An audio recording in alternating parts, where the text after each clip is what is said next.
வணக்கம். இன்னைக்கு வாழைக்காய் வறுவல் எப்படி செய்கிறது அப்படின்னு பார்ப்போம். வாழைக்காவை இப்படி தோல் சீவிக்கிறோன்னு பாருங்கள். இந்த தோலை சீவிட்டு ரெண்டாக நறுக்கி இப்படி அழகிய துண்டுகளாக நறுக்கி எடுத்துக்கிறோன்னு பாருங்கள்.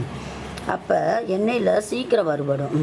உங்களுக்கு பிடித்தமான எண்ணெயை வாணலியில் ஊற்றி வறுத்துக்கிட்டே வந்து உப்பு போட்டு அதுக்கப்புறம் உங்களுக்கு பிடித்தமான மசால் பொடிகள், அதாவது கறி மசால் பொடி, சாம்பார் பொடி, சிக்கன் பொடி எதுனால் வறுத்து நீங்கள் எடுத்துக்கலாம் பாருங்கள்.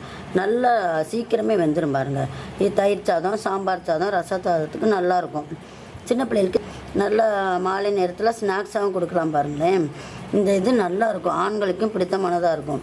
இந்த வாழைக்காய் வறுவல் ரொம்ப அழகாக இருக்குது பாருங்களேன். இதை வறுத்தெடுக்கிறப்ப அதே மாதிரி தான் இருக்கும், உடையாது பாருங்கள். சாப்பிடவும் சீக்கிரமே வெந்துடும் பாருங்களேன்.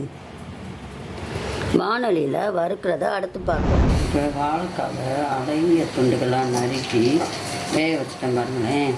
வேக வச்சு தோல் சீவி வேக வச்சு இதை வறுக்கணும் பாருங்கள். வறுக்கிறப்ப இது எல்லா குழம்புக்கும் விரும்பி சாப்பிடுவாங்க. ரசம் சாதம், தயிர் சாதம், புளியோட இதுக்கெலாம் இதனுடைய சுவையே ரொம்ப நல்லாயிருக்கும் பாருங்களேன். அந்த கட் பண்ண, அதாவது அருவாமனையில் அறுத்த அந்த துண்டுகள் உடையவே இல்லை பாருங்கள். இந்த மசால் பொடி வாடை போகிற அளவுக்கு நம்ம வறுத்தெடுக்கணும். இதனுடைய டேஸ்ட்டே நல்லாயிருக்கும் பாருங்களேன். டீ சாப்பிட்றப்ப கூட ஸ்நாக்ஸாக சாப்பிடலாம். சின்ன பிள்ளைகளுக்கு இது செஞ்சு கொடுத்தா நல்லா சாப்பிடுவாங்க போங்க. ஆண்களும் இந்த உருளைக்கிழங்கு வறுவல், வாழைக்காய் வறுவல், சேனக்கிழங்கு வறுவலாம் இதெல்லாம் விரும்பி சாப்பிடுவாங்க. அந்த துண்டுகள் பாருங்களேன் உடையவே இல்லை. அந்த துண்டுகள் அழகாக இருக்குது பாருங்களேன். கட் பண்ண மாதிரியே இருக்குது. நம்ம இதில் பேர்லதே இருக்கும்.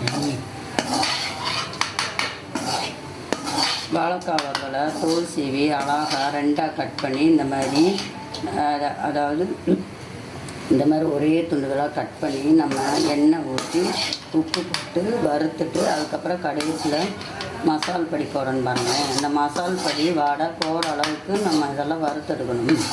அந்த ஒரு நல்ல வறுத்து எல்லாம் வெந்ததும் ஒரு நல்ல ஸ்மெல் வரும் பாருங்களேன். அப்போ வந்து ஸ்டவ்வை நம்ம ஆஃப் பண்ணிடணும்.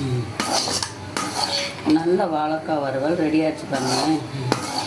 அந்த துண்டுகள் உடையாமல் நல்லா இருக்கும் பாருங்கள். எல்லா இடத்துலையும் அந்த மசால் பொடி சேர்ந்து நல்லா கலராக நல்லா இருக்கும் பாருங்கள். பார்க்கவே அழகிய வாழைக்காய் துண்டுகள் ரெடி ஆகிடுச்சு பாருங்களேன்.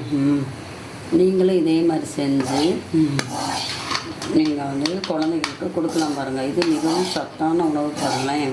வாழைக்காவை இப்படி கூட அழகாக கட் பண்ணி வறுத்து செய்யலாம் பாருங்கள்.